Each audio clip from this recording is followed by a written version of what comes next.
हमारे पास working capital में दो चैप्टर और बचे। एक तो कैश मैनेजमेंट है और दूसरा है रिसीवेबल्स मैनेजमेंट। आज हम शुरुआत करेंगे रिसीवेबल्स मैनेजमेंट से। Page number 158, please come to page number 158।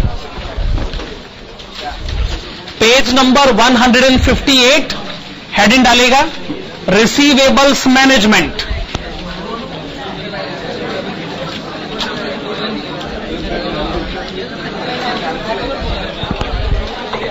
Okay, listen please.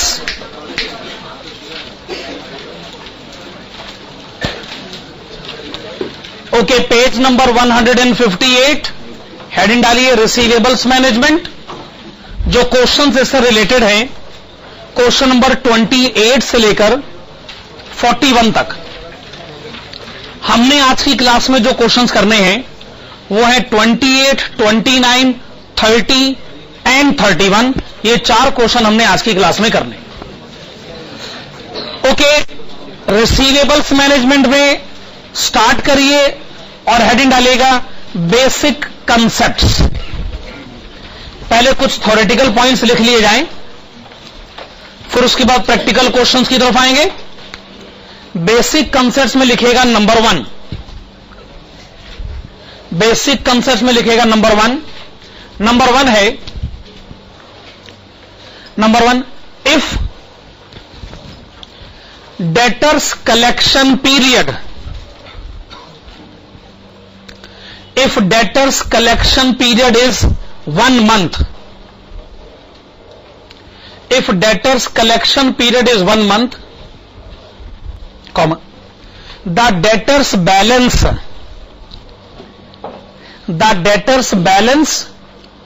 must be representing, the debtors balance must be representing 1 month credit sales.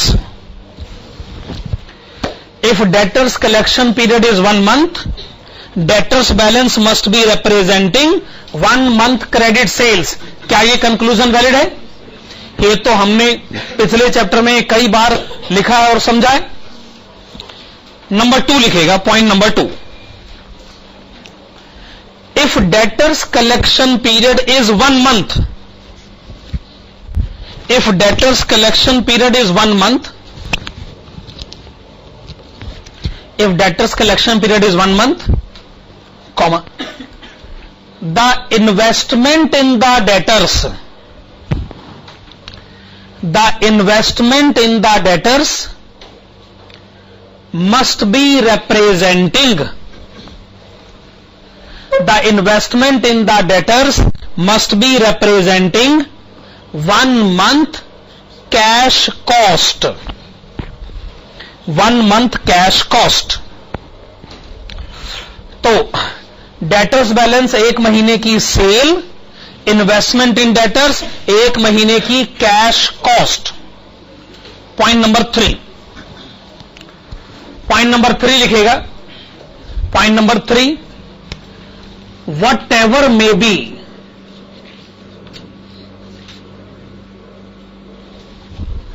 whatever may be the credit period,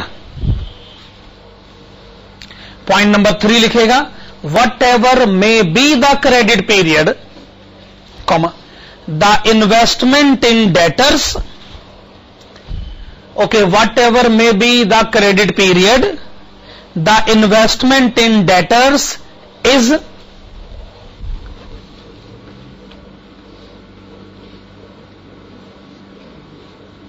forever, the investment in debtors is forever। Okay, अगर हम अपने customer को 1 महीने का उधार देते हैं तो हमारा पैसा कितने टाइम के लिए फंस जाता है? हमेशा के लिए। वो पैसा 1 महीने में वापस आता है। जब वो वापस आता है तो प्रॉफिट के साथ वापस आता है। उसमें प्रॉफिट तो हम अपनी जेब में रख लेते हैं, बाकी पैसा बिजनेस में वापस लग जाता है और ये सर्कल घूमता रहता है। मैं कहता हूं क्रेडिट पीरियड एक दिन का मानिए। आज सेल करी, पैसा कल आएगा, कल सेल करी, पैसा परसों आएगा। पर अगर वो कल आएगा फिर वापस चला जाएगा, परसों आएगा फिर वापस चला जाएगा। क्रेडिट पीरियड एक दिन का हो या एक महीने का हो, डेटर्स में पैसा हमेशा के लिए फंस जाता। इस पर आप ये कह सकते हो जब उसने हमेशा के लिए फंसना है तो हमारी वजह से क्रेडिट पीरियड एक महीने का हो या एक महीने का हो, उससे फर्क क्या पड़ता है? फर्क पड़ता है।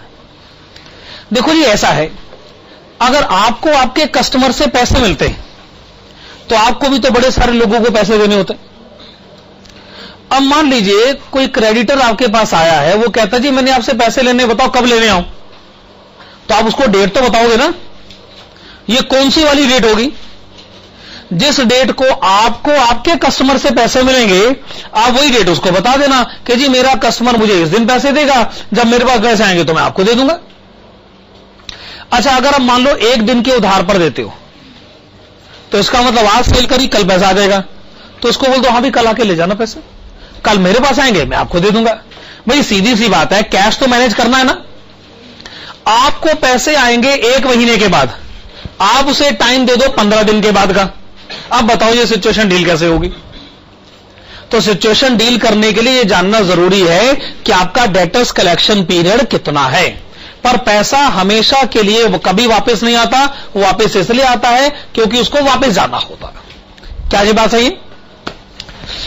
तो आइए पेज नंबर 158 पर, जैसा मैंने बताया आज हमने 4 क्वेश्चन करने हैं। हम शुरुआत करेंगे क्वेश्चन नंबर 29 से।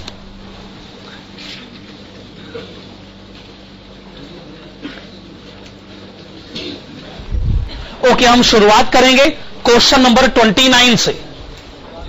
हां जी, a trader, okay, a trader whose current sales are ₹15 lakhs per annum and average collection period of 30 days wants to pursue more liberal credit policy to improve sales. A study reveals the following: credit policy A, B, C, D, E, increase in collection period और increase in sales की details आपके सामने है। The selling price per unit is ₹5. Total cost per unit is ₹4, out of which variable cost accounts to ₹2.75 per unit. Required rate of return is 20% of amount invested. Assume 360 days in a year. Which of the above policies you would recommend? Heading डालेगा evaluation of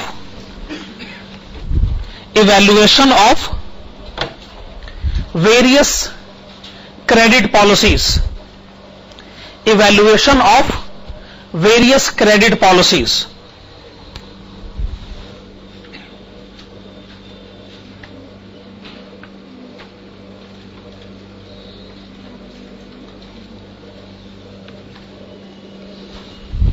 तो जो आपको columns बनाने हैं, बड़े सारे columns बनाने हैं। पहले पर्टिकुलर्स, फिर एग्जिस्टिंग,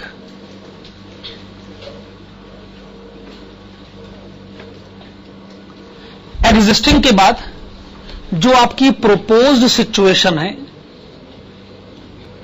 असल में प्रोपोज्ड सिचुएशन में बड़े सारे केसेस हैं, पॉलिसीज है A, B, C, D, E।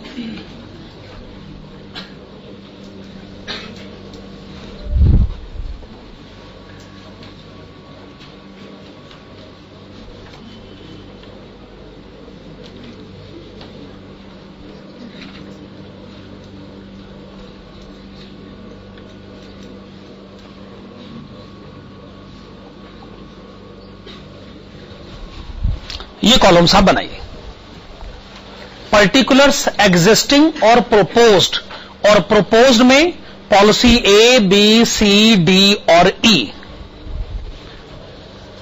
हम आज की क्लास में प्राइमरली जो क्वेश्चन करेंगे ये आपके ग्रेजुएशन लेवल पे काफी पूछे जाते हैं, बहुत इंपॉर्टेंट माने जाते हैं। मतलब सारे क्वेश्चन करने का पैटर्न एक जैसा ही होगा, सिंपल से क्वेश्चन होंगे। पर आने वाली क्लासेस में इसके काफी डिफिकल्ट क्वेश्चन भी हो जाएंगे। तो शुरू करेंगे। Particulars, existing situation, propose situation. और प्रोपोज सिचुएशन में 5 पॉसिबिलिटीज हैं, policy A, B, C, D and E. सबसे पहली इंफॉर्मेशन लिखेगा क्रेडिट पीरियड। क्रेडिट पीरियड के ब्रैकेट्स में लिखेगा डेज। अब ये बताइए, प्रेजेंटली आप अपने कस्टमर को कितने दिनों का क्रेडिट देते हैं? आप कितने दिनों का क्रेडिट देते हैं? Presently 30 days. 30 डेज।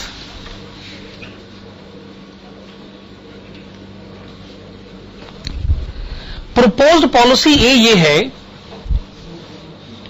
क्या ना आप क्रेडिट पीरियड 15 दिन बढ़ा दो। तो क्रेडिट पीरियड अब कितना हो जाएगा? अगर 15 दिन बढ़ा दिया जाए तो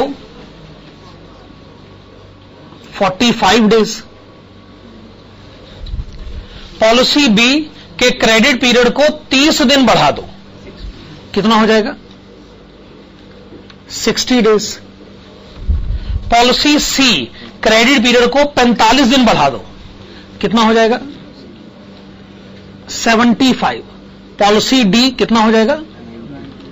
90। पॉलिसी ई कितना हो जाएगा?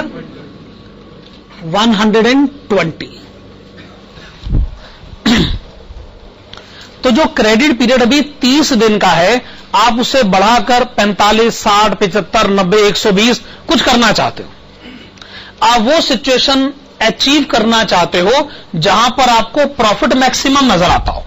क्या ये बात सही? अब आप लिखेगा सेल्स। ये बताइएगा प्रेजेंटली सेल कितनी होती?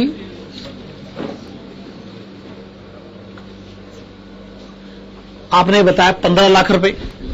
सेल आपने बताया 15 लाख रुपए। अगर आप पॉलिसी ए अडॉप्ट करोगे तो सेल कितनी बढ़ जाएगी? 60,000 रुपए। तो सेल कितनी हो जाएगी?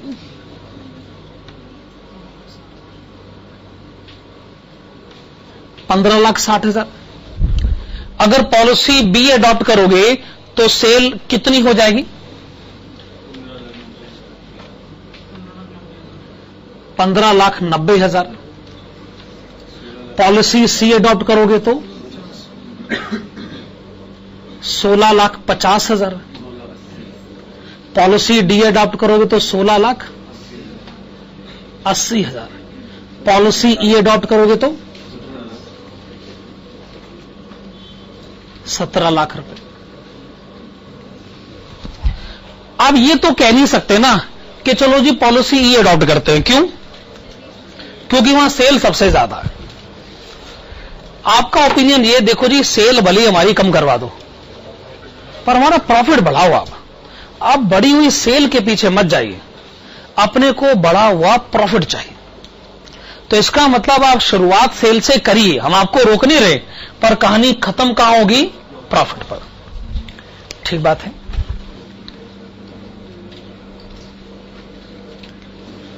अब आप लिखिएगा यूनिट्स सोल्ड। सेलिंग प्राइस बताएंगे कितना लिखा है? ₹5 पर यूनिट। प्रेजेंटली आप कितनी यूनिट बेच रहे हैं? 3 लाख रुपए।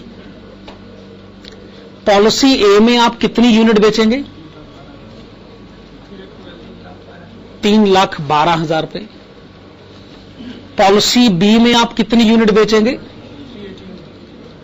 3,18,000 रुपए। पॉलिसी सी में आप कितनी यूनिट बेचेंगे? 3,30,000। पॉलिसी डी में 3,36,000 और पॉलिसी ई में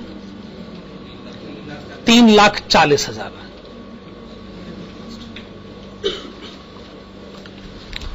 यूनिट्स हमने इसलिए कैलकुलेट करी क्योंकि असल में यूनिट्स की मदद से हम कॉस्ट कैलकुलेट करेंगे और सेल में से कॉस्ट माइनस करेंगे तभी तो प्रॉफिट पता चलेगा। अब आप लिखेगा variable cost. Variable cost question में कितना लिखा है वैसे?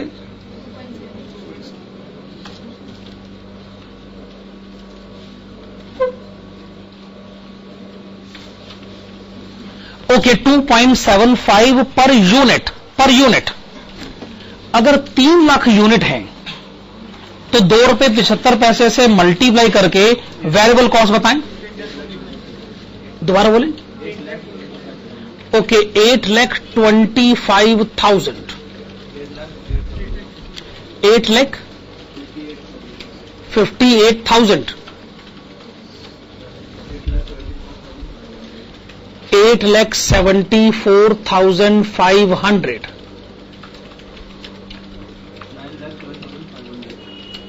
9,12,000 सॉरी दोबारा से बताएं। ओके 9,07,500 9,24,000 9,35,000 9,35,000 रुपए। तो ये आपने हर एक लेवल पर वेरिएबल कॉस्ट कैलकुलेट कर लिया। अब आपको क्या लिखना चाहिए? Fixed cost. और वेरिएबल कॉस्ट में फिक्स्ड कॉस्ट ऐड करोगे तो फिर आपको टोटल कॉस्ट पता चलेगा।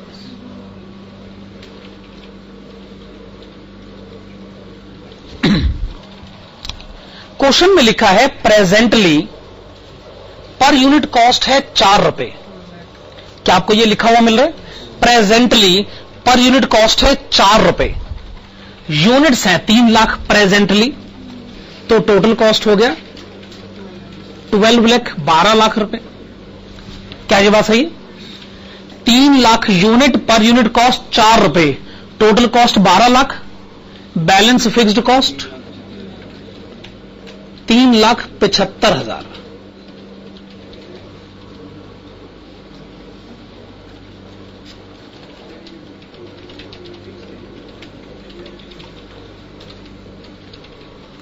अगर फिक्स कॉस्ट 3,75,000 है तो यह फिक्स कॉस्ट हर समय 3,75,000 ही रहना चाहिए।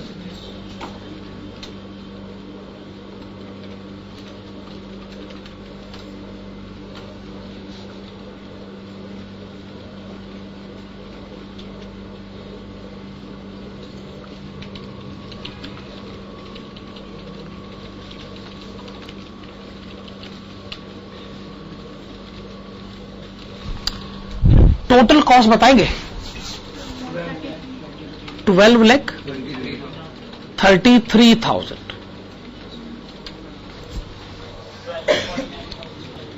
12,49,500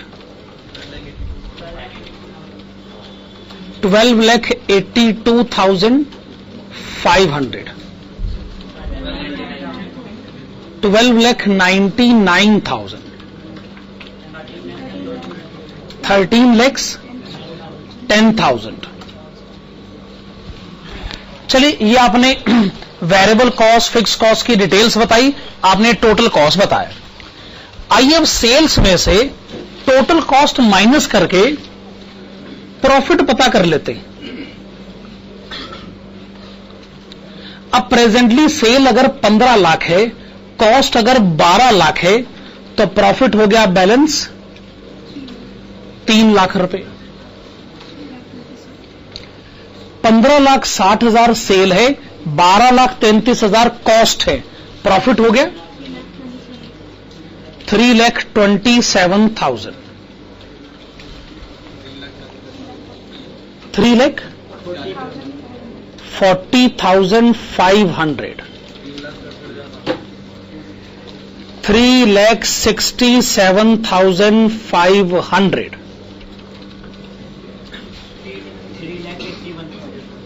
3,81,000 3,81,000 के बाद 3,90,000 3,90,000 रुपए। 3,90,000, 3,90,000 रुपए, ठीक है ना। प्रॉफिट तक की कैलकुलेशन तो ठीक है। इसके बाद आप लिखिएगा इंक्रीज इन प्रॉफिट।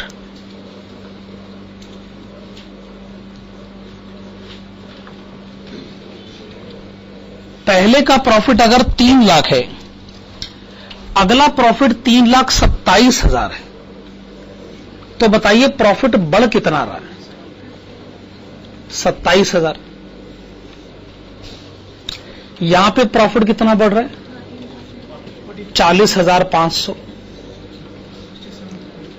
67,500, 81,000 एंड 90,000, ठीक है ना। अब आप बताइए कौन सा ऑप्शन, कौन सी पॉलिसी आप पिक करना चाहेंगे? दोबारा बोलिए, ई, क्योंकि इसमें इंक्रीज इन प्रॉफिट सबसे ज्यादा है। अगर मैं अपने आंसर को यहां रोक दूं तो गड़बड़ ये है, एक तो जी ये पता ही नहीं चल रहा कि ये रिसीवेबल्स मैनेजमेंट का क्वेश्चन है। आपने अब तक की डिस्कशन में डेटर्स के बारे में बात ही नहीं करी, तो फिर ये क्वेश्चन रिसीवेबल्स मैनेजमेंट के चैप्टर में डाला ही क्यों हुआ है? अगर ये कॉस्टिंग की क्लास में भी डिस्कस हो रहा था तो भी इसका आंसर ऐसे ही आता। दूसरी समस्या ये है, पहली समस्या ये कि इसमें रिसीवेबल्स कहां है, दूसरी समस्या ये कि इसमें फाइनेंस कहां है। आखिरकार तो हम फाइनेंशियल मैनेजमेंट पढ़ रहे हैं, तो इसका मतलब आप डेटर्स के बारे में बात करें और आप कुछ पैसों के बारे में भी बात करें। फाइनेंस यानी पैसे ना, डेटर्स के बारे में बात करनी रह गई और पैसों के बारे में बात करनी रह गई। बाकी तो आंसर आ गया ना, बाकी तो आंसर आ गया। चलिए ठीक है, इसका मतलब आंसर अभी थोड़ी दूर है। आप लिखिएगा अमाउंट इन्वेस्टेड इन डेटर्स। क्या लिखा आपने? Amount invested in debtors. इस कंसेप्ट को बहुत ध्यान से समझिएगा। अगर कलेक्शन पीरियड 30 दिन का है तो डेटर्स बैलेंस है 30 दिनों की सेल। क्या यह स्टेटमेंट वैलिड है? पर इन्वेस्टमेंट है 30 दिनों की कॉस्ट। अगर डेप्रीजिएशन नहीं है तो, डेप्रीजिएशन होता तो मैं कैश कॉस्ट शब्द इस्तेमाल कर लेता। एक बार फिर से, डेटर्स बैलेंस है 30 दिनों की सेल, इन्वेस्टमेंट इन डेटर्स है 30 दिनों की कॉस्ट। टोटल कॉस्ट है 12 लाख रुपए। 12 लाख है ना टोटल कॉस्ट। अगर मैं 15 लाख पर कैलकुलेशन करने लग पड़ूं तो वो तो कैलकुलेशन सेल्स पर हो जाएगी, वो तो आप डेटर्स बैलेंस बताने लगोगे। पर मैं डेटर्स बैलेंस नहीं पूछ रहा हूं आपसे। साल के दिन कितने हैं? 360। ये मैंने 360 से डिवाइड कर दिया, ये है एक दिन की कॉस्ट। अगर ये एक दिन की कॉस्ट है तो कोई 30 दिनों की कॉस्ट बताए। 1 लाख रुपए।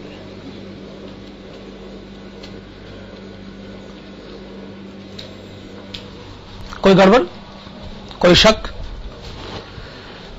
मैं फिर कहूंगा,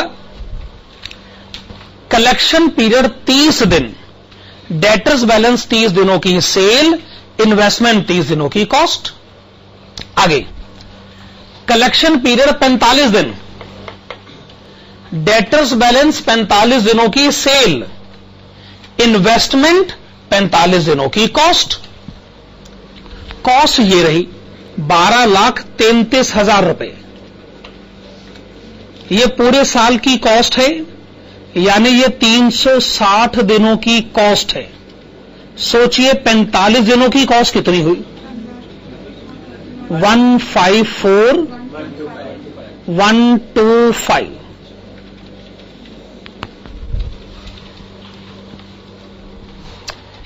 कलेक्शन पीरियड 60 दिन, डेटर्स बैलेंस 60 दिनों की सेल, इन्वेस्टमेंट 60 दिनों की कॉस्ट।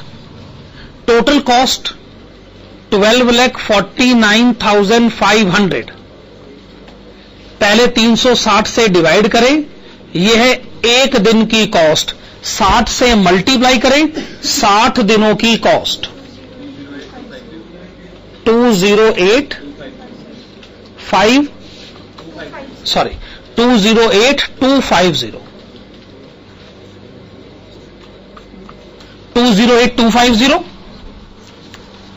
उसी तरीके से टोटल कॉस्ट है 12,82,500।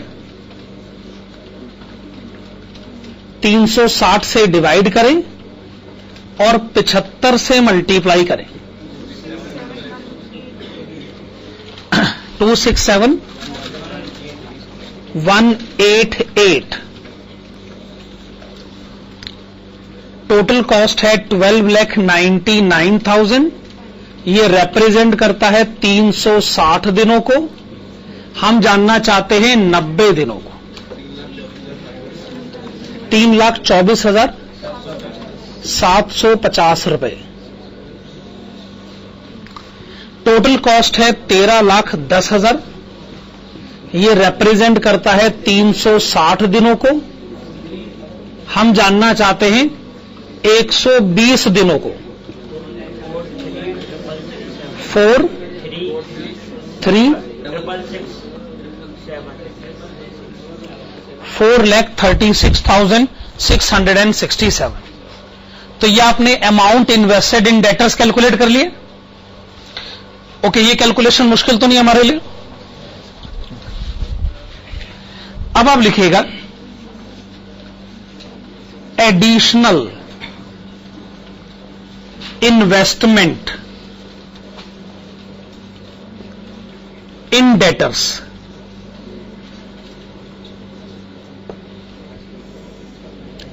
देखिए, जो डेटर्स में आपकी एग्जिस्टिंग इन्वेस्टमेंट हुई पड़ी है, उसको ध्यान में रखते हुए बताइए कि आपकी एडिशनल इन्वेस्टमेंट डेटर्स में कितनी है।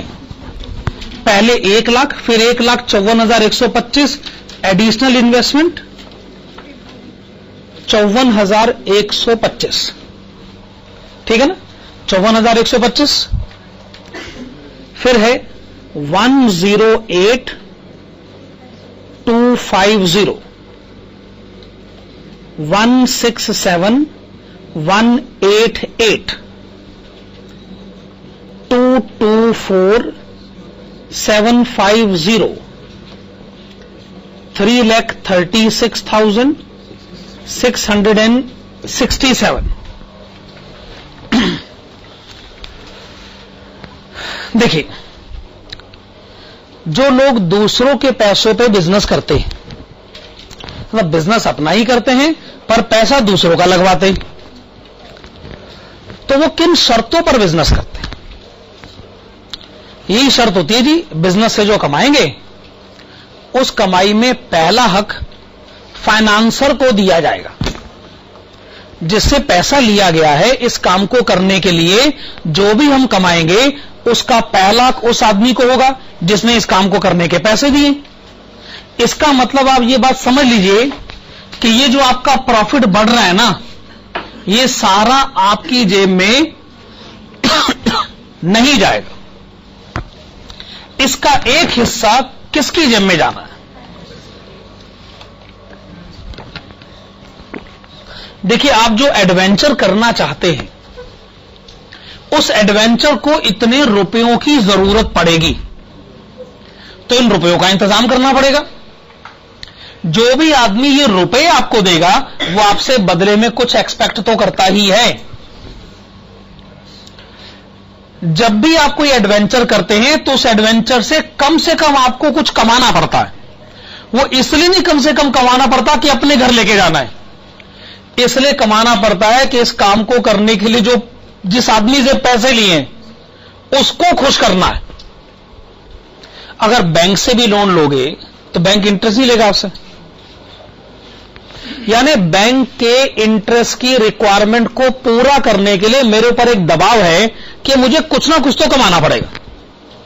और क्वेश्चन ने हमको बताया है कि वो दबाव है 20%। 20% इसलिए कमाना है क्योंकि कमाकर उसे देना है कि जिसका पैसा इस काम में हम लगवा रहे हैं। मैंने आपको कहा ही था कि अगर पहले डेटर्स के बारे में बात करेंगे तो फिर हम लोग बाद में पैसों के बारे में भी बात करेंगे। आइए पैसों के बारे में बात करी जाए। Financing cost at rate of 20%।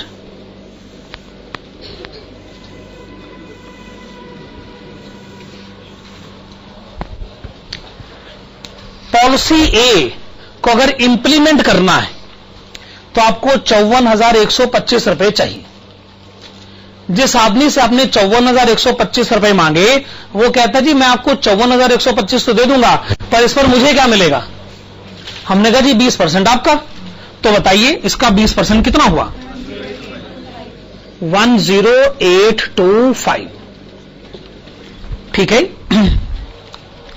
अब है 1,08,250, इसका 20% बताइए। 21,650, इसका 20% बताइए।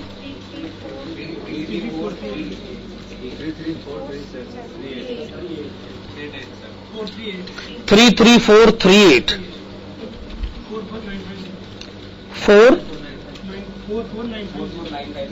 44950 67333 67333।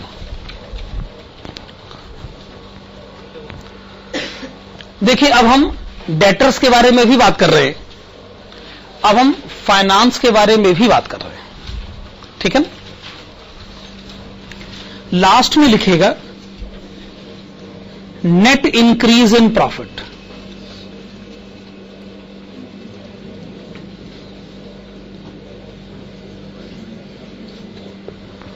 इसका सीधा सा मतलब है वो प्रॉफिट बताइए जो आपकी जेब में रह जाएगा।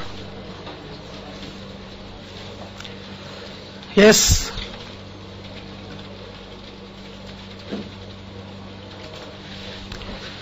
आप कहते हैं प्रॉफिट 27,000 बढ़ जाएगा, पर उसमें से 10,825 फाइनेंसर की जेब में चला गया, तो हमारे पास क्या रह गया? 27,000 में से 10,825 माइनस कर दीजिए। 16,175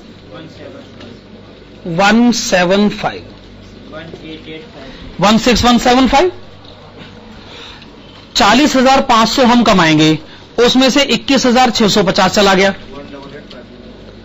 18850। 67,500 में से 33,438 चला गया।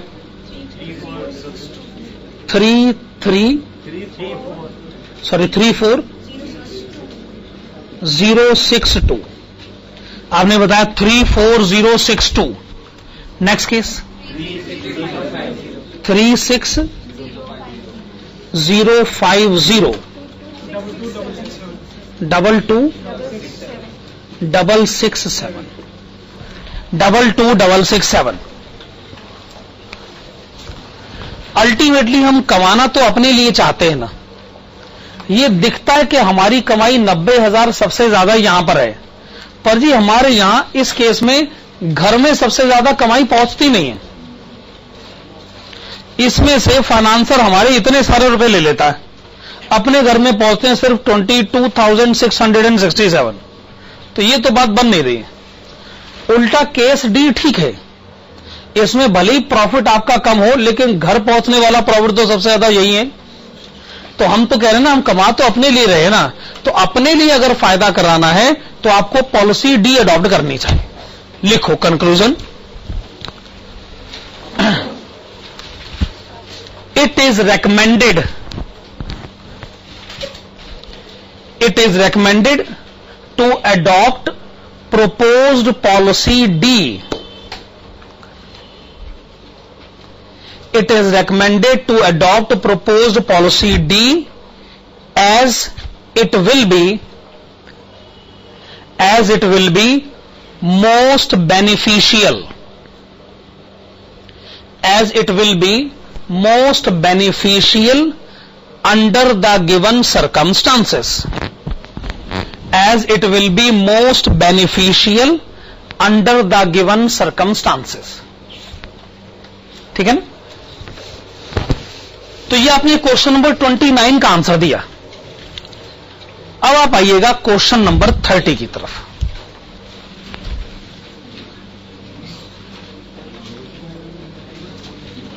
Please see question number 30। हाँ जी, at present a company sales 10,000 units at ₹300 per unit. The variable cost is ₹200 per unit and fixed cost ₹3 lakh per annum. The credit allowed by the company is 1 month. The company is considering a proposal to increase the credit period to 2 months and 3 months and has made the following estimates. आप देखिएगा आपको credit policy, उसके बाद कुछ details और भी दे रखी हैं। डिटेल्स आपके सामने है ही। फिर क्वेश्चन कहता है नीचे, there will be increase in fixed cost by ₹50,000 on account of increase in sales beyond 15% of present level. The company expects 20% return on investment in receivables. ये हो गया minimum desired earning. You are required to select the credit policy which is most suited to the company. लिखेगा evaluation of various credit policies.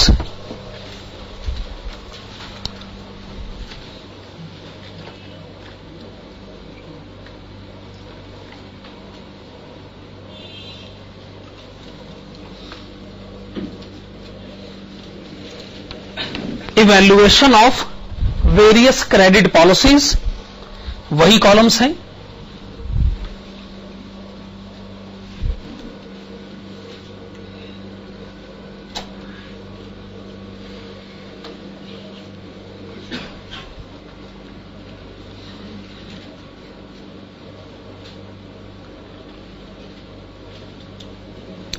Presently तो हम 1 महीने का credit दे रहे हैं, हम इससे बढ़ाकर या तो 2 महीने का करना चाहते हैं या फिर 3 महीने का करना चाहते हैं।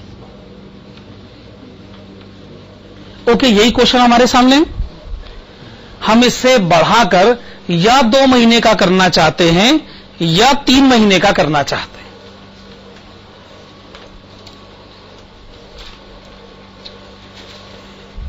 ठीक है, चलिए शुरुआत कहां से करें? यूनिट्स सोल्ड से। प्रेजेंटली आप कितनी यूनिट्स बेच रहे हैं? 10,000। अगर क्रेडिट पीरियड 2 महीने का हो गया ना, तो सेल 15% बढ़ जाएगी। तो कितनी यूनिट्स आप बेचेंगे? 11,500। अगर क्रेडिट पीरियड 3 महीने का हो गया ना, तो सेल 30% बढ़ जाएगी।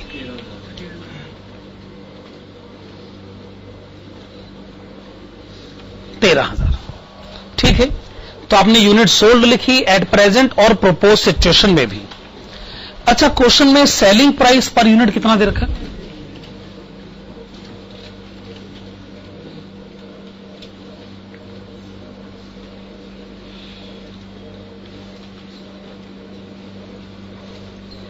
तो प्रेजेंटली सेल्स कितनी है? 30 लाख रुपए। अगर 11,500 यूनिट बेचेंगे तो 34,50,000। और यहां पर 39 लाख, 39 लाख रुपए। चलिए, आपने सेल्स रिकॉर्ड करी, फिर आप रिकॉर्ड करना चाहेंगे वेरिएबल कॉस्ट। वैसे वेरिएबल कॉस्ट क्वेश्चन में कितना लिखा है? 200 पर यूनिट। तो प्रेजेंटली कितनी वेरिएबल कॉस्ट है? 20 लाख रुपए। 11,500 यूनिट के लिए कितनी हो जाएगी? 23 लाख रुपए। और यहां पर 26 लाख रुपए।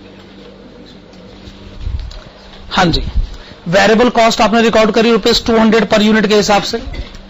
फिर आप मुझे बताएंगे fixed cost. Presently fix cost कितनी? और आप जानते हैं फिक्स कॉस्ट इंक्रीज होनी तो नहीं चाहिए, लेकिन अगर क्वेश्चन इंक्रीज करवा रहा है तो फिर हम लोग मना भी नहीं कर पाएंगे। क्वेश्चन कह रहा है कि सेल फिक्स कॉस्ट बढ़ेगी 50,000, लेकिन ये तब बढ़ेगी अगर सेल 15% से ज्यादा बढ़े तो, जो कि इस केस में होगा। तो फिक्स कॉस्ट कितनी हो जाएगी? 3,50,000।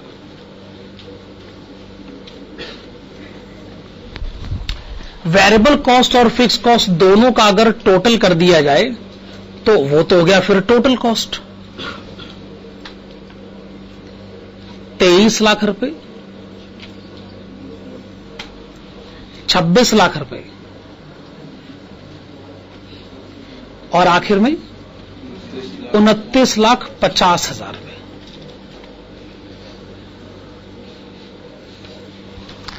आइए सेल्स में से टोटल कॉस्ट माइनस करते हैं और जो अमाउंट आएगा उसको हम कहेंगे प्रॉफिट बिफोर बैड डेब्ट्स।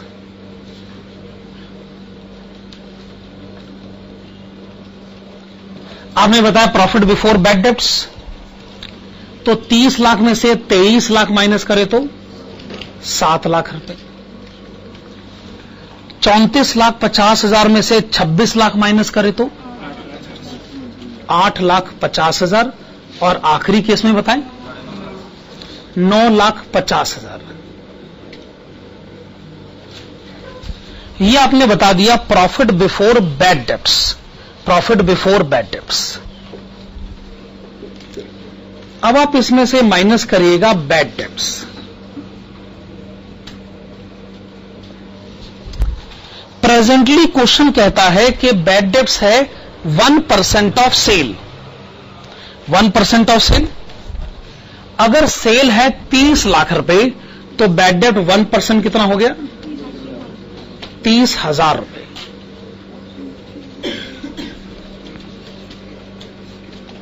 तो प्रॉफिट कितना हो गया?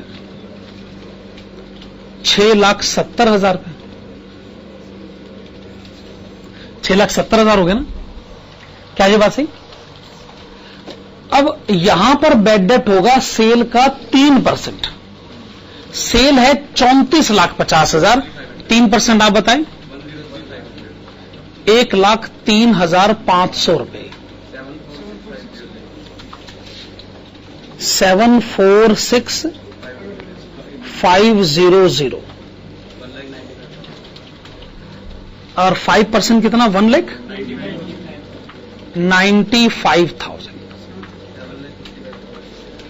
7,55,000।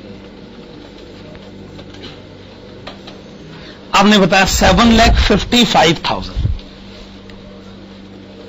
फिर आप लिखिएगा इंक्रीज इन प्रॉफिट।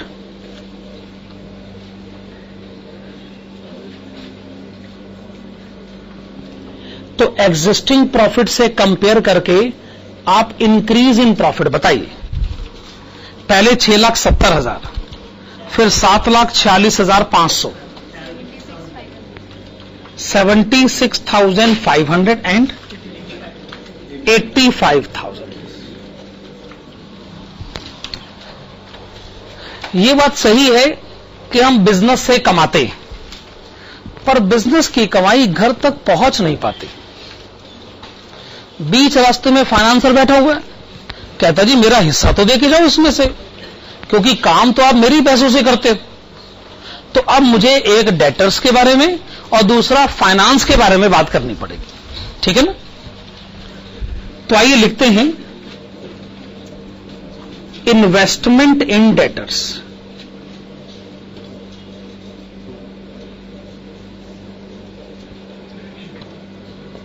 हां जी, अगर क्रेडिट पीरियड 1 महीने का है तो डेटर्स बैलेंस है 1 महीने की सेल पर इन्वेस्टमेंट है 1 महीने की कॉस्ट।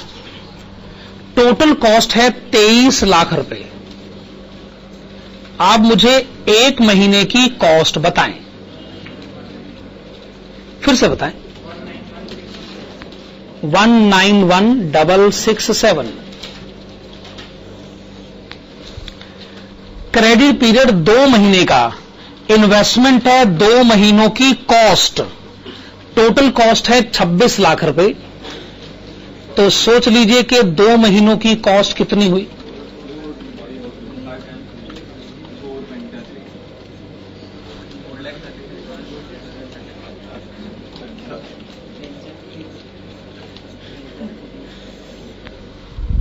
$4,33,333।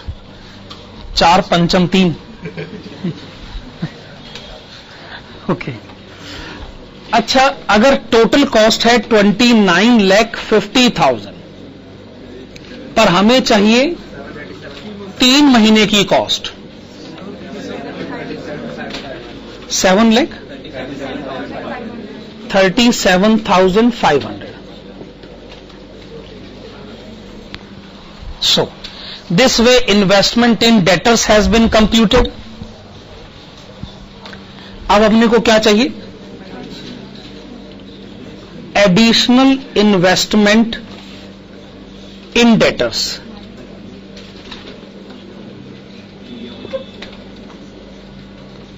तो एग्जिस्टिंग जो डेटर्स बैलेंस, डेटर्स इन्वेस्टमेंट है, उससे कंपेयर करके बताइएगा।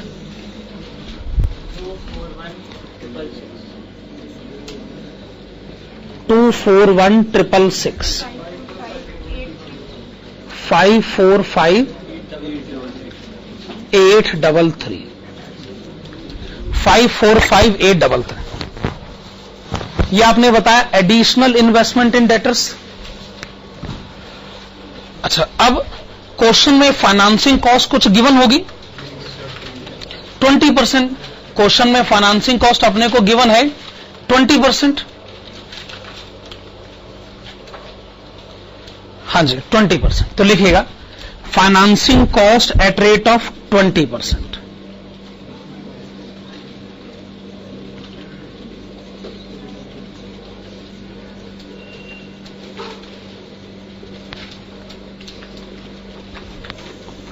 तो 241,666 का 20%, 48,333 109,167।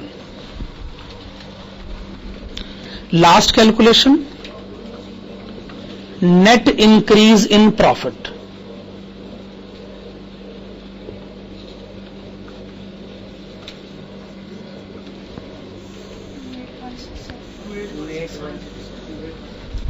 ठीक है, प्रॉफिट तो बढ़ तो रहा है 76,500, पर उसमें से 48,333 फाइनेंसर का, अपनी जेब में 28,167। पर यहां पर तो अपनी जेब से चला जाएगा, जेब में नहीं आएगा, जेब से चला जाएगा। कितना? माइनस 24,167। तो देखो भी, हम पल्ले से तो कुछ डालेंगे नहीं ना, हम तो ऐसा केस पिक ही नहीं कर सकते। Sir, bad debts as a percentage of sales की होगा। अच्छा, bad debt as percentage of sales. आप कोई और रेकमेंडेड अप्रोच बता सकते हैं? As percentage of debtors. तो डेटर्स भी तो सेल्स को ही रिप्रेजेंट कर रहा है, ये तो डेटर्स कॉस्ट को रिप्रेजेंट कर रहा है। तो मेरे ख्याल से आप ये तो बिल्कुल नहीं कहेंगे कि डेटर्स को कॉस्ट का परसेंटेज निकाल लो, ये तो आप बिल्कुल नहीं कहना चाहेंगे। अगर मैंने कस्टमर को सामान बेच दिया तो जितने में बेचा सो बेचा, उसमें से कुछ रुपए उसने नहीं दिए, तो मेरे ख्याल से डेटर सेल वैल्यू ही तो होता है। हाँ जी, तो कौन सा केस ठीक रहेगा? अच्छा, 2 मंथ्स, ठीक है। तो लिखिएगा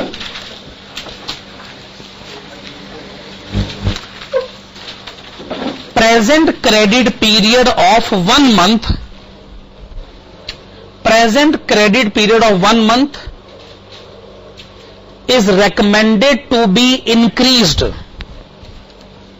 Present credit period of 1 month is recommended to be increased to 2 months. Recommended to be increased to 2 months as it will increase the amount of profit. It will increase the amount of profit to the extent of rupees 28,167. 28,167. फिर तो हम कहेंगे existing situation को चलने दीजिए और क्या। चले, ये 2 क्वेश्चंस के आंसर हमने दे दिए हैं। मैंने आपको कहा है कि ऐसे क्वेश्चन जो हैं ग्रेजुएशन लेवल पे बहुत पूछे जाते हैं, सीधे साधे क्वेश्चन जिसको आप कह सकते हैं। Question number 28, please come to question number 28। हाँ जी, a company is making sales of ₹50 lakhs by extending credit of 30 days to its customers. Variable cost is 70% of sales. It is believed that sales can be increased by liberalizing the credit period from 30 days to 90 days. Sales manager has given the following estimates of sales under different credit period options. Policy first, second, third, fourth details हमारे सामने है। ये question पिछले question जैसा ही लग रहा है। Which policy is best for the firm given that cost of capital of the firm is 15%, year may be taken equal to 360 days. देखो इस क्वेश्चन में फर्क क्या है कि पूरे क्वेश्चन में फिक्स कॉस्ट का कहीं नाम नहीं है। हमने जो पिछले 2 क्वेश्चन करे उसमें फिक्स कॉस्ट होता तो था। अब हम आप ये सीखना चाहते हैं अगर क्वेश्चन में फिक्स कॉस्ट ना हो तो हम सिचुएशन को कैसे डील करेंगे। हेडिंग डालेगा evaluation of various credit policies.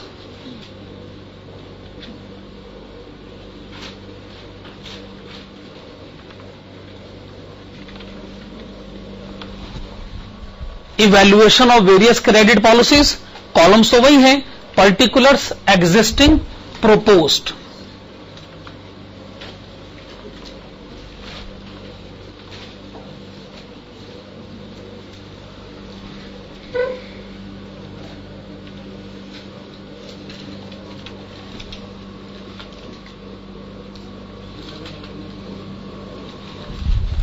Propose में first, second, third and fourth, ठीक है ना। प्रोपोज में first, second, third and fourth.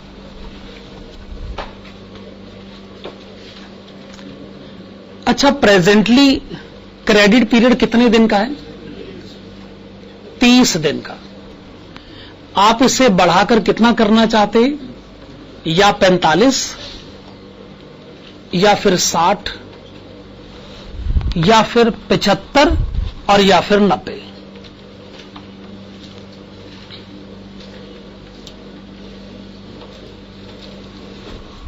तो जी ये सिचुएशन प्रेजेंट भी है और ये सिचुएशन प्रोपोज्ड भी है। क्या ये बात सही? हां, तो सेल्स से शुरुआत करते। सेल्स बताइए, प्रेजेंटली सेल्स कितनी है? 50 lakhs। और ये सेल कितनी हो जाएगी? 56 lakhs। ओके, आगे बताइए। 60 lakhs। पॉलिसी थर्ड में बताइए। 65 lakhs। पॉलिसी फोर्थ में बताइए। 72 lakhs। ठीक है एकदम। वैसे तो आप सेल्स में से वेरिएबल और फिक्स कॉस्ट दोनों ही माइनस करना चाहते, पर इस क्वेश्चन में क्या है कि फिक्स कॉस्ट है ही नहीं, तो फिर हम माइनस तो कर नहीं सकते, लेकिन हम वेरिएबल कॉस्ट तो माइनस कर सकते हैं ना। वेरिएबल कॉस्ट वैसे कितना गिवन है? ठीक है, तो आइए सेल्स का 70% वेरिएबल कॉस्ट कैलकुलेट किया जाए। तो 70% जाने 35 लाख। नेक्स्ट केस में बताएं 39 लाख 20,000।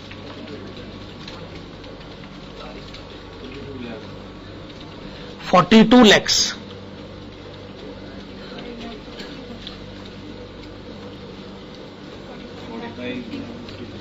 45 lakhs 50,000।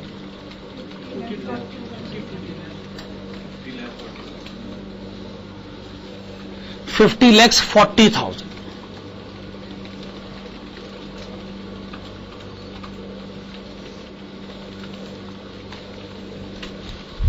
ठीक, अब सेल्स में से वेरिएबल कॉस्ट माइनस करोगे तो आपको कंट्रीब्यूशन तो पता चल जाएगा।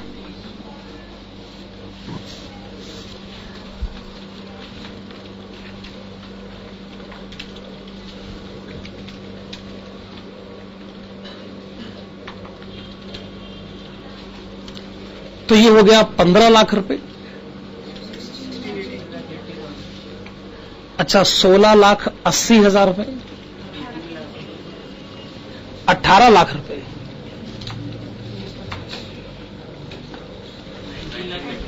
19,50,000 रुपए, 21,60,000, 21,60,000 रुपए। अब एग्जिस्टिंग सिचुएशन से कंपेयर करके आप एडिशनल बता सकते हैं। पहले 15 लाख फिर 16,80,000, तो कितना बढ़ गया 1,80,000। यहां बढ़ गया 3 लाख रुपए, 4,50,000 रुपए और 6,60,000 रुपए। पर ये जो आपने कैलकुलेट किया इसको हम कहें क्या? दोबारा बोले इंक्रीज इन, सही बात है, मुझे कहना चाहिए increase in profit. Increase in profit कहना चाहिए ना। इतनी बात तो आप समझिए, इंक्रीज इन कंट्रीब्यूशन और इंक्रीज इन प्रॉफिट का एक ही मतलब होता है, फिक्स कॉस्ट सेम ही होगी ना। मैं कहता हूं कोई एक फिक्स कॉस्ट अपनी तरफ से एज्यूम करके पता कर लो प्रॉफिट, फिर आप इंक्रीज इन प्रॉफिट देखेगा वो भी यही आ जाएगा। इतनी बात आप समझ सकते हैं, जितना कंट्रीब्यूशन बढ़ता है उतना ही प्रॉफिट बढ़ता है, क्योंकि फिक्स कॉस्ट ने थोड़ी बढ़ना है। मैं तो कहता हूं क्वेश्चन ने फिक्स कॉस्ट ना कह के हमारा काम आसान ही करा है। हमने इंक्रीज इन कंट्रीब्यूशन निकाला, हमने कहा जी यही इंक्रीज इन कंट्रीब्यूशन है, यही इंक्रीज इन प्रॉफिट है कि नहीं।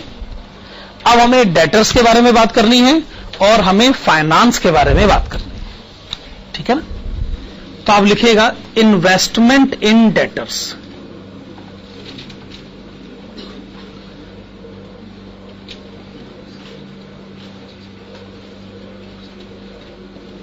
हां जी, क्रेडिट पीरियड 30 दिन, डेटर्स बैलेंस 30 दिनों की सेल, इन्वेस्टमेंट 30 दिनों की कॉस्ट। पर समस्या कि जी हमें 30 दिनों की कॉस्ट ही नहीं पता,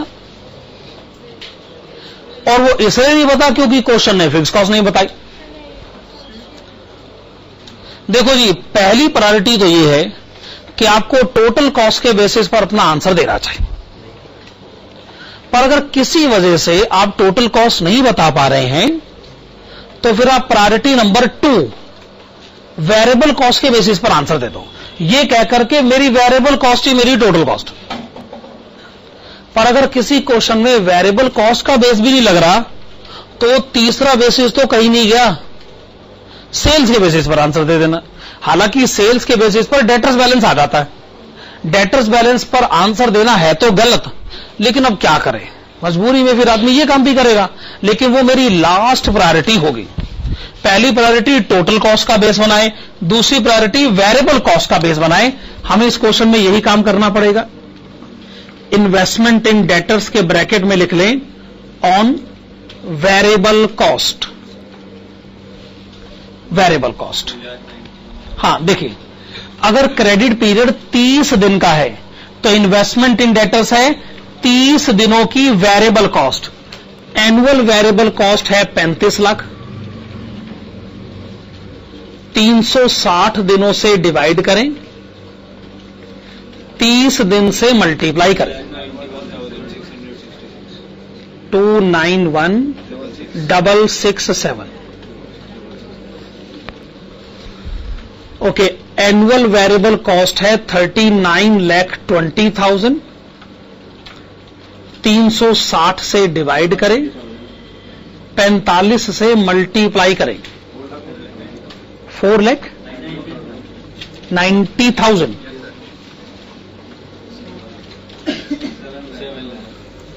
चलिए, ये आपने सीधा मुझे बता दिया 7 लाख। 947,917। फिर से बोली। 947,917। लास्ट में बताएं। 12,60,000, 12,60,000 रुपए। तो ये आपने इन्वेस्टमेंट इन डेटर्स बताया और वेरिएबल कॉस्ट का आपने बेस अडॉप्ट किया।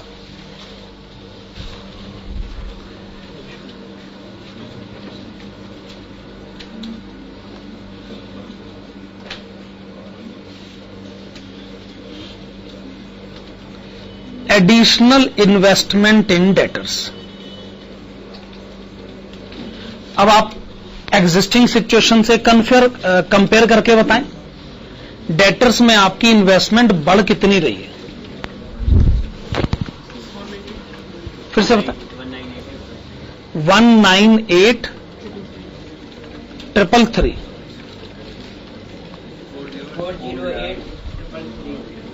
408,333। 656,250। 968,333। 968,333।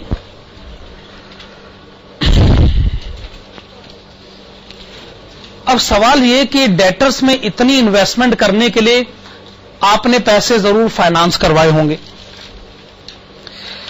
अच्छा, अगर आपने पैसे फाइनेंस नहीं भी करवाए तो अपने पैसे लगाए होंगे, तो आपके अपने पैसे मुफ्त में आते हैं। आपके अपने पैसे भी ऑलरेडी कहीं इन्वेस्टेड हैं, तो उसकी भी तो एक अपॉर्चुनिटी कॉस्ट होती है ना। मैं तो कहता हूं दूसरों के पैसे का तो इंटरेस्ट कॉस्ट समझ में आता है, खुद के पैसे का भी तो अपॉर्चुनिटी कॉस्ट होता है।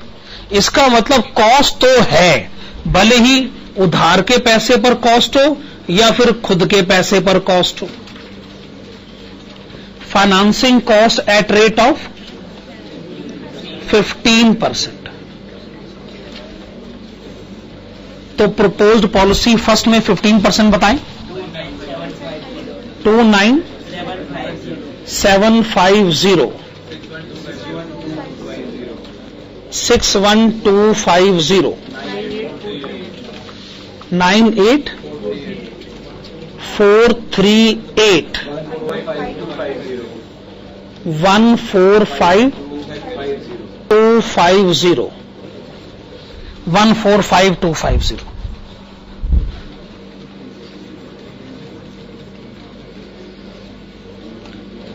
अब आप लिखिएगा नेट इंक्रीज इन प्रॉफिट।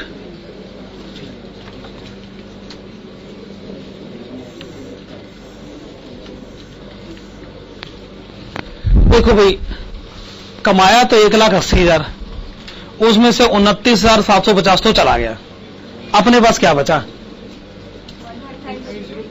150,250। 2,238,750। 351,562। 514,750। 750। तो आपको तो फैसला तो सुनाना ही है। पॉलिसी फोर्थ के फेवर में आप हैं, क्योंकि यहां net increase in profit maximum. हाँ ठीक है ना, पक्का कंक्लूजन लिखेगा।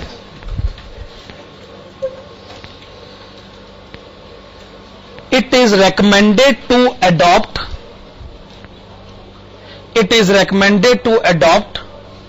proposed policy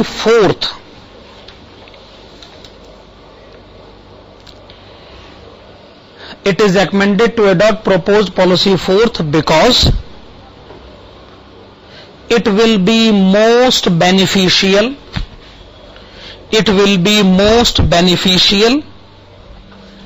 under the given circumstances।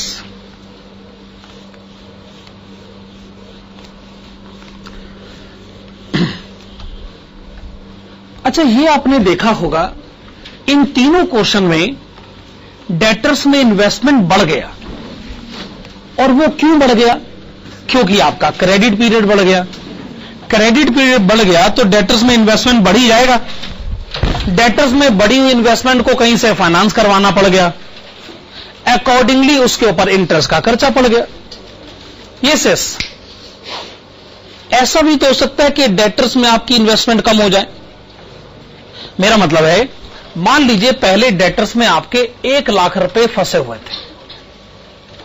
हमें पता चला जी अब डेटर्स में हमारे 1 लाख रुपए नहीं फंसे, अब डेटर्स में हमारे खाली 80,000 रुपए फंसे हुए हैं। दूसरे शब्दों में डेटर्स में जो ऑलरेडी 1 लाख रुपए इन्वेस्टेड थे उसमें से 20,000 हमें वापस आ गए। डेटर्स में इन्वेस्टमेंट बढ़ सकती है तो घट भी सकती। भाई घटी हुई इन्वेस्टमेंट का क्या करिएगा? अच्छा ये सोचो, पैसा है तो हमारा ही, अगर कोई हमें हमारा ही पैसा दे दे तो हमें इस पर खुश होने की क्या जरूरत है भाई? जैसे इनकम टैक्स डिपार्टमेंट को हमने टैक्स ज्यादा दे दिया, उन्होंने वापस कर दिया। लो, हमारा ही तो पैसा था जो वापस कर दिया, इसमें खुश होने वाली कौन सी बात है? लेकिन खुश होने वाली बात बनाई तो जा सकती है ना।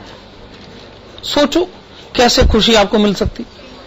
हाँ, अब जब ये पैसे आ ही गए हैं तो इनका कुछ ना कुछ तो करिएगा ना। इसको कहीं इन्वेस्ट कर देते, कुछ कमा लेंगे इसके ऊपर। या हो सकता है पहले आपने कोई कर्जा ले रखा होगा, कोई लोन ले रखा होगा, लोन रीपे कर दो ताकि इंटरेस्ट ना देना पड़े। माना आपके पैसे आपको मिले हैं, वो भले ही फाइनेंशियल एडवांटेज नहीं है, लेकिन उस पर फाइनेंशियल एडवांटेज हासिल तो किया जा सकता है। क्या ये बात सही? इसका मतलब अब मैं इन लाइंस पर सोच सकता हूं। मैं जरूर सोचना चाहूंगा अगले क्वेश्चन में, जो कि है क्वेश्चन नंबर 31। इस क्वेश्चन को करने के बाद अगर टाइम मिला तो एक क्वेश्चन और अटेम्प्ट कर लिया जाए।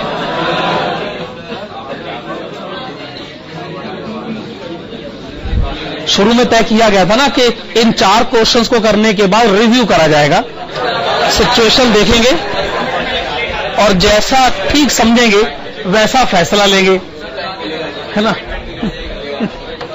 Question number 31। A company has sales of ₹10 lakh, average collection period is 50 days, bad debts losses 6% of sales, collection expenses 10,000, cost of funds is 15% per annum. The company has 2 alternative collection programs. एक तो programme first है, दूसरा program second है। Average collection period reduced to, collection period कम हो रहा है आपका, पिछले तीनों क्वेश्चन में बढ़ा था। Bad debts losses reduce to, collection expenses, evaluate which program is viable. आप हेडिंग डालिएगा investment in the debtors, heading डालिएगा इन्वेस्टमेंट इन द डेटर्स। इसको अंडरलाइन करें और इसके आगे लिखें इन्वेस्टमेंट इन द डेटर्स के आगे लिखेगा since the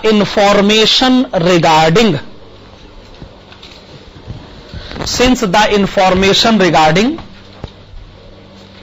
total cost,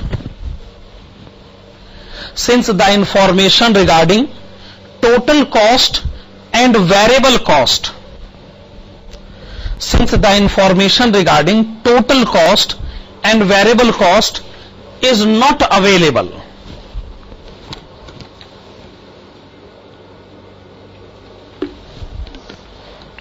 since the information regarding total cost and variable cost is not available, it is decided to compute the investment made in the debtors. It is decided to compute the investment made in the debtors on the basis of sales value. तो ये हमारी मजबूरी ही सही, पर ये fact है, हम क्या करें, हमने फैसला करा है कि हम इन्वेस्टमेंट को सेल्स वैल्यू पर बताना चाहें। तो अगले पैराग्राफ में लिखेगा, at present the collection period is 50 days. At present, the collection period is 50 days, and as such, the debtors balance,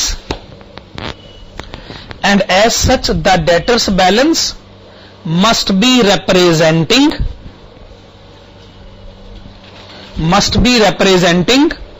50 days credit sales. The debtors balance must be representing 50 days credit sales, that is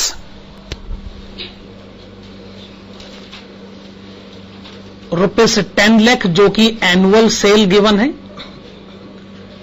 365 दिनों से divide करिए, ये हो गई एक दिन की cell. हम जानना चाहते हैं 50 दिनों की सेल।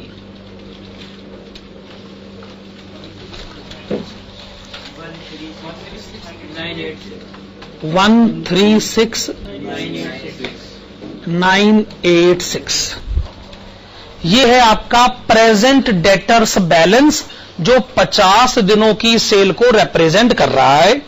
अगले पैराग्राफ में लिखेगा,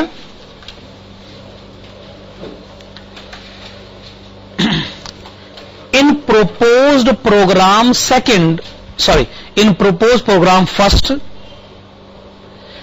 proposed program first,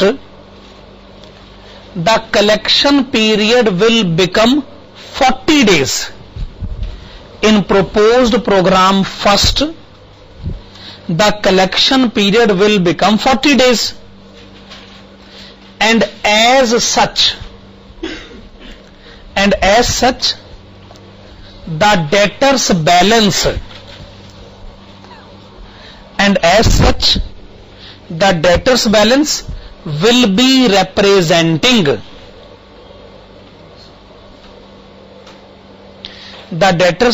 will be representing 40 days credit sales. 40 days credit sales. ₹10 lakh multiplied with 40 divided by 365, 109, क्या आप कह रहे हैं 109,589। तो डेटर्स में आपकी इन्वेस्टमेंट कम हो गई है। आप मुझे बताएंगे कि कितनी कम हो गई?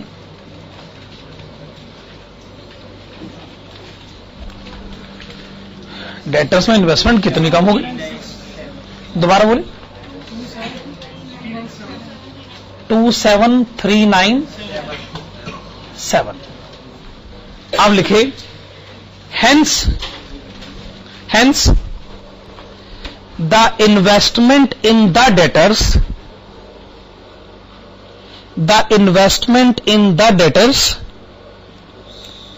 will be reduced by will be reduced by rupees 27,397. Okay,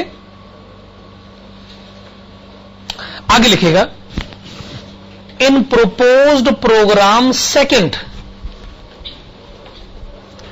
in proposed program second the collection period will become 30 days.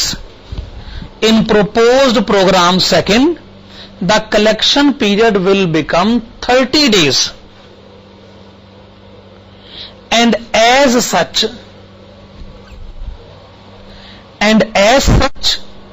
the debtors balance, and as such, the debtors balance will be representing 30 days credit sales. That is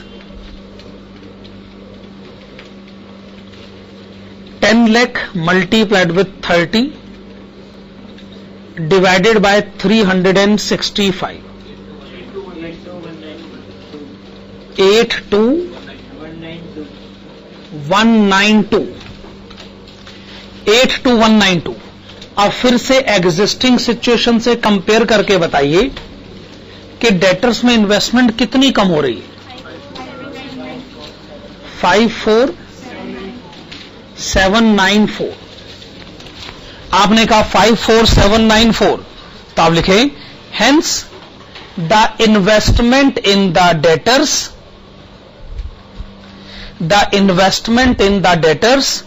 will get reduced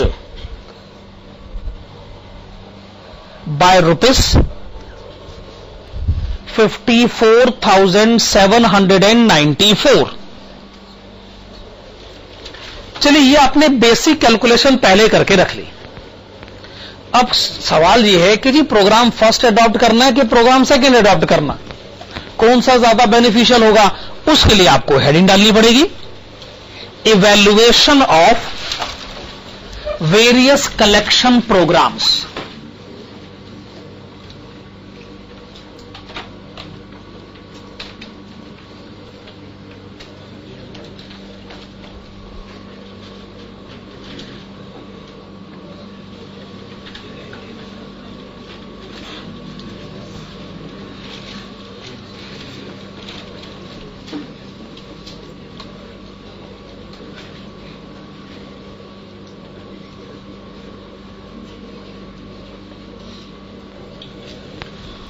particulars program first and program second.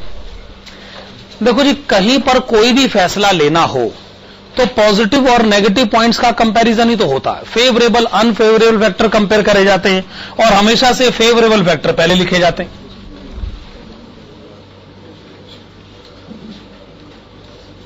Saving in bad debts.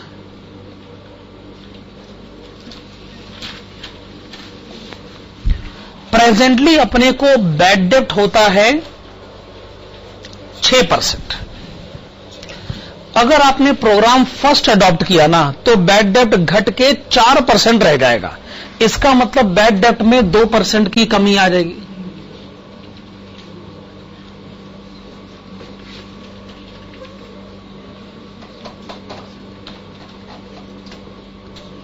तो bad debts में 20,000 रुपयों की कमी आ जाएगी. और अगर bad debt 6% से घट के 3% रह जाए, इसका मतलब 3% की ही कमी आ जाएगी.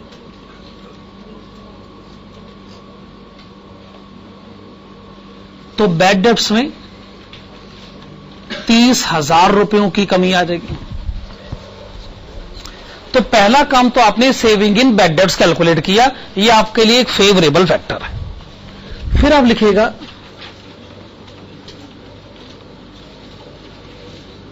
फाइनेंशियल बेनिफिट, या फिर आप फाइनेंशियल एडवांटेज भी कह सकते हैं.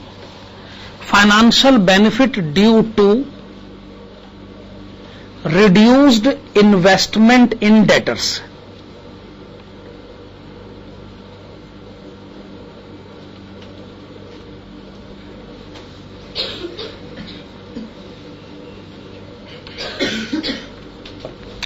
तो मैं ये कह रहा था, अगर प्रोपोज्ड प्रोग्राम फर्स्ट में जाओगे तो आप ऑलरेडी ये बात कैलकुलेट कर चुके हो कि डेटर्स में आपकी इन्वेस्टमेंट कम हो जाएगी। कितनी कम हो जाएगी?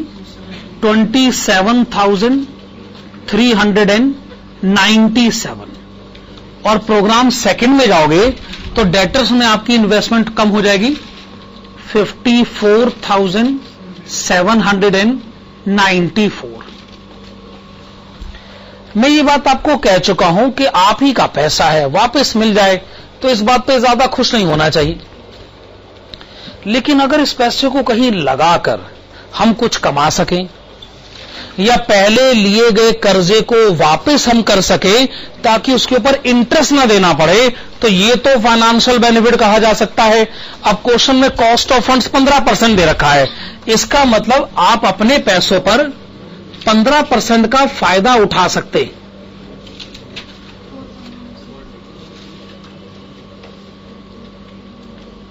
फोर 110 8219। ये दोनों एडवांटेजेस फैक्टर थे जो आपने कंसिडर कर लिए। अब डिसएडवांटेजेस फैक्टर है increase in collection expenses.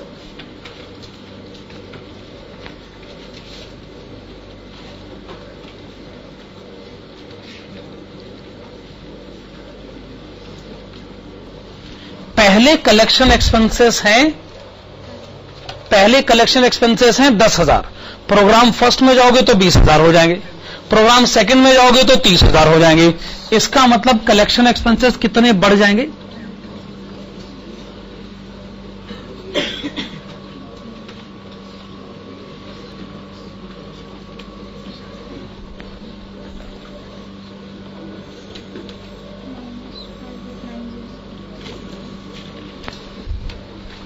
Program first का answer 14,110 18,219। This will be the amount of net benefit। तो मेरे ख्याल से प्रोग्राम सेकंड जो है वो आपके लिए ज्यादा बेनिफिशियल रहेगा। ठीक है, इस बात को हम लिख लेते हैं। It is recommended to adopt proposed program second.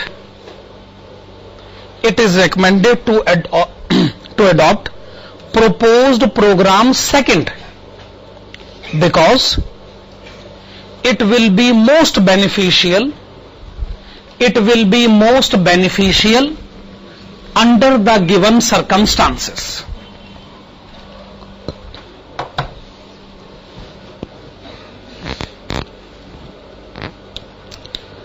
हाँ जी, अब हम एक ऐसा क्वेश्चन करेंगे जिसका आंसर देने में 5 मिनट से ज्यादा का टाइम नहीं लगेगा। जबरदस्ती तो कोई किसी के साथ कर नहीं सकता, तो जो नहीं करना चाहे वो जा सकते हैं, और जाने वालों को तो कोई रोक नहीं सकता भाई। 5 मिनट से ज्यादा का टाइम नहीं लगेगा, इसलिए मैं जानबूझ के ऐसा क्वेश्चन पिक करूंगा, और वो है क्वेश्चन नंबर 38।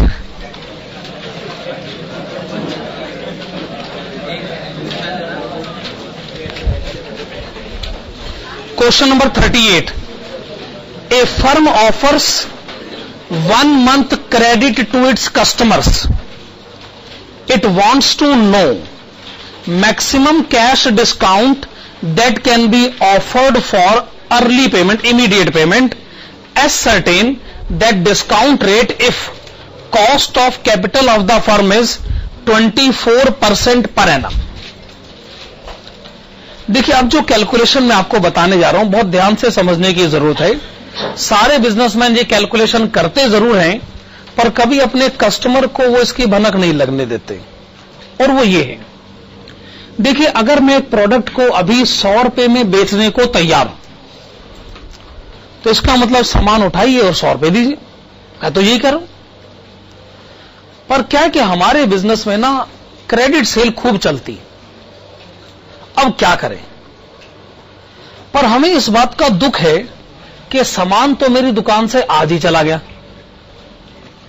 पैसे महीने के बाद आते हैं।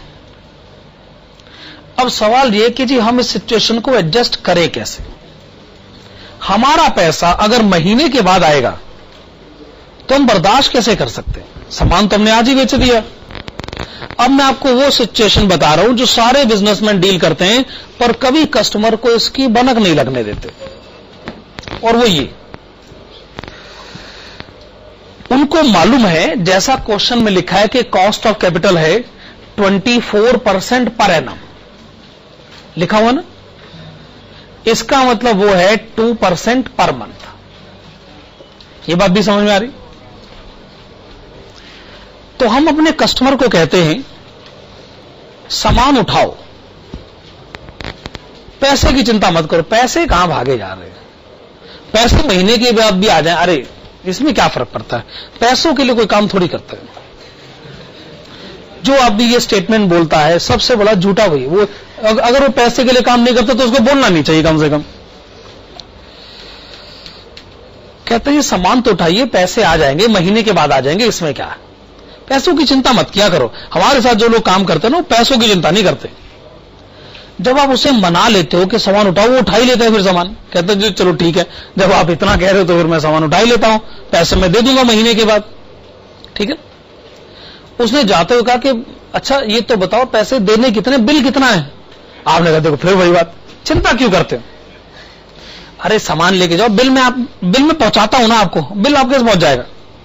अब ये घर पहुंचा पहले होता है, बिल पहले पहुंचा होता है। बिल में लिखा होता है कि जो सामान आप लेकर गए हैं इसके पैसे आप महीने के बाद दे देंगे, कोई दिक्कत वाली बात नहीं। अच्छा आपको पैसे देने हैं 102 रुपए। अब बिजनेसमैन की चालाकी देखिए, ये आदमी 100 रुपए पर अभी सामान बेचने को तैयार बैठा है। कहता है जी दुकान से उठाइए 100 रुपए में। अब ये कहता है जी 100 रुपए तो फिर आज की कीमत है, महीने के बाद पैसा आएगा तो मेरा पैसा कोई मुफ्त का है क्या। महीने के बाद तो जी मैं 102 रुपए लूंगा आपसे, और 2 रुपए क्या है, कॉस्ट ऑफ कैपिटल। महीने का क्रेडिट भी तो है कि नहीं है। अब बताओ आपको मुफ्त में क्या दिया गया, आपको यही कहा गया ना, इफेक्टिवली सोचा जाए तो कैश देके खरीदते हो तो 100 का, उधार पर खरीदते हो तो 102 का। 2 रुपए क्या है, मेरी रिकवरी है, मेरा पैसा है, 1 महीने के बाद आएगा तो मैं मुफ्त में थोड़ी आने दूंगा, मुझे भी बदले में 2 रुपए एक्स्ट्रा चाहिए। बात समझे।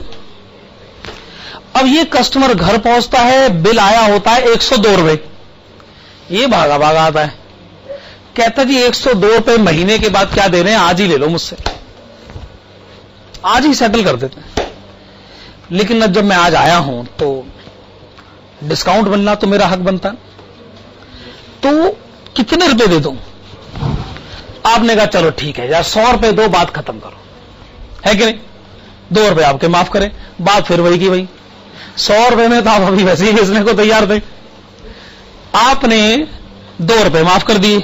अब सवाल ये है कि जो आपने डिस्काउंट दिया है ये कितने परसेंटेज है। देखिए क्वेश्चन देखिए, लास्ट लाइन, आप अगर कस्टमर को 2 रुपए का डिस्काउंट देते हो तो कितने परसेंटेज डिस्काउंट आपने दिया।